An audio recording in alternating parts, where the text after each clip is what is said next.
bem-vindo, Chico. Então você, por favor, me chame sempre. O que teremos nesse Bom Dia Brasil de hoje, hein? Toda essa repercussão, Chico, imagino, já falei aqui mais cedo, essa debandada no Ministério da Economia, o dólar lá em cima, a inflação em descontrole e por aí vai, é isso? É isso aí, e por aí vai. Quer dizer, se vai eu não sei, mas também ficar não fica, né? Não é? Ficar não fica, não tem jeito. Tá bom, é isso aí. Bom Dia Brasil, 8h30 então, né, Rodrigo? Vamos lá. Volta depois.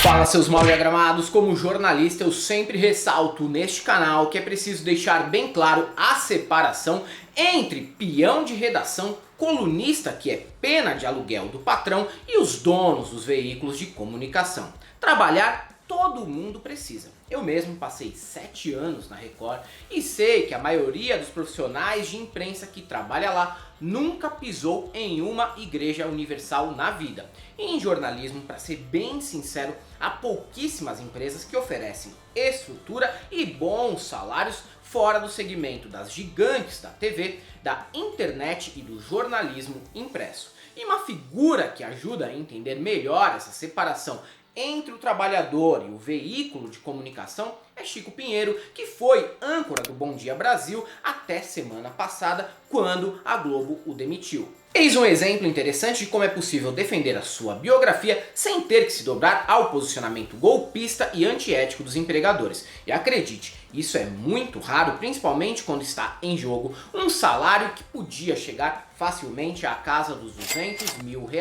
Mas acredite também, tem quem ganhe 1% disso e que também aceite vender a dignidade e a alma até para a Jovem Pan.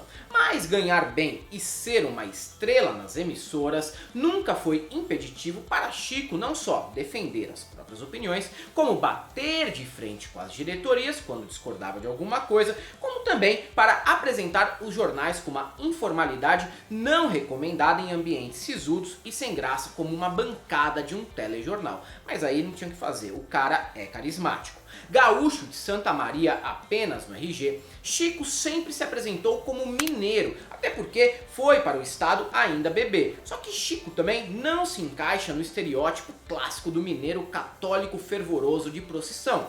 Culturalmente, ele esteve muito mais próximo da Bahia e do Rio de Janeiro, com a sua paixão pelo carnaval e atração pelas divindades da Umbanda. Posicionamento religioso que, inclusive e infelizmente, para um país hipócrita como o nosso, não é recomendável expor quando você é figura pública. Muito antes de ser demitido da Globo, ele também foi limado da Record, onde demonstrou ser um profissional diferenciado no jornalismo. Após ficar reconhecido em nível nacional anos antes nas bancadas dos jornais da Band, em 1995, Chico foi contratado pela Record para ser âncora e diretor de jornalismo. Essa época também marca a mudança de comando na emissora que havia sido adquirida recentemente por Edir Macedo. O pastor ressuscitou o canal que estava mal das pernas financeiramente e só exibia produção enlatada estrangeira como Super Vic, que conta a história da infância gloriosa de Tabata Amaral. Sob o comando do evangélico, eles apostaram em fazer programas próprios de auditório, esportes e, claro, jornalismo. Mas o jornalismo tinha uma obrigação: matérias religiosas que não tivessem vínculo com a Igreja Universal eram simplesmente ignoradas da programação. Nem mesmo a agenda do Papa João Paulo II mudava essa condição e eles fingiam que o cara nem existia. Mesmo assim, Chico topou o convite de ser apresentador e diretor de jornalismo simultaneamente. Mas a sua fase na Record não durou muito não.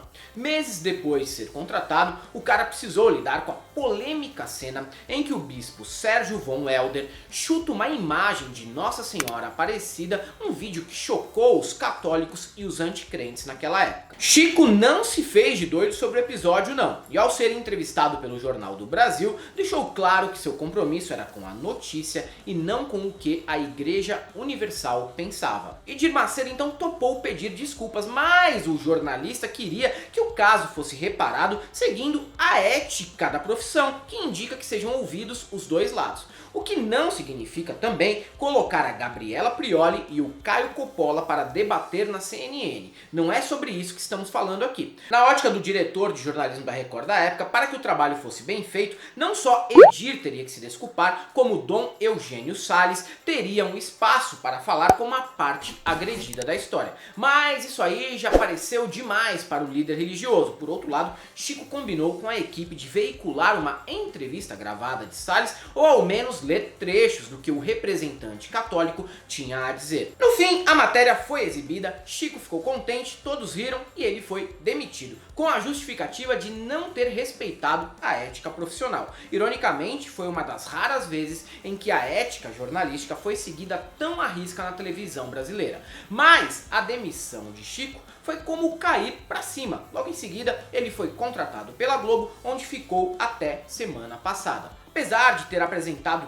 todos os noticiosos da TV Globo e integrado até o rodízio de apresentadores do Jornal Nacional, a relação do âncora com a firma estava desgastada nos últimos anos. O que foi uma surpresa para todo mundo, porque era importante para o jornalismo, mas também para o carnaval. Mas Chico já era cabra marcado para morrer na emissora desde 2019, quando vazou um áudio do apresentador criticando a prisão de Lula e comentando que existia um fetiche para que isso ocorresse entre os representantes da direita e os coxinhas. Realizaram o fetiche. O fetiche deles era Lula na cadeia. Não foi do jeito que eles queriam, mas o Lula foi. E agora? A direita não tem o que fazer. Os coxinhas estão perdidos. Eles têm que arranjar outro caminho agora. À época, o todo-poderoso diretor Ali Campbell, que escreveu um livro jurando que o Brasil não é racista, emitiu e-mail passivo-agressivo que alertava jornalistas da casa sobre expor preferências políticas em público e nas redes sociais. E como isso poderia comprometer a lisura do profissionalismo deles, era melhor que não fosse feito. Embora não tivesse sido endereçado a ninguém especificamente, era claro quem foi o alvo da indireta profissional. Engraçado nisso tudo é que justamente na mesma semana em que ocorre o desligamento de Chico Pinheiro, um comitê da ONU repete a decisão do STF e reconhece que houve parcialidade de Sérgio Moro no julgamento do presidente Lula. Engraçado não, na verdade é trágico, pois mesmo Lula não sendo considerado culpado, jornalistas da Globo, como Maria Beltrão, insistem em dizer que Lula não é inocente, subvertendo completamente a lógica. Quanto a essa posição da Beltrão, não soubemos de nenhum comunicado interno do Ali Campbell sendo enviada com a recomendação de que a jornalista respeitasse a ética profissional e não insistisse em embasar as suas opiniões no direito processual freestyle. No fim das contas, Chico sempre esteve certo naquele áudio. A prisão de Lula foi um desejo, um fetiche para muita gente da mídia e do empresariado. Uma legítima farsa, como estamos vendo neste momento. E entre os profissionais que ganham algumas centenas de milhares de reais, Chico foi o único que denunciou a armação e ainda foi repreendido. Além disso, 2 outros casos podem ter acelerado a demissão do âncora. Um foi quando ele se despediu do Jornal Nacional com um sonoro saravá no ano de 2017. E outro foi quando ele passou alguns segundos ao vivo no SPTV sem notar que estava no ar e mandou um "Hoje é dia de Oxalá, epá babá", para desespero de Rodrigo Bocardi e Thiago Scheuer, que não sabiam como alertar o amigo. Abra esses braços e me receba. Sempre. Recebido, bem recebido sempre.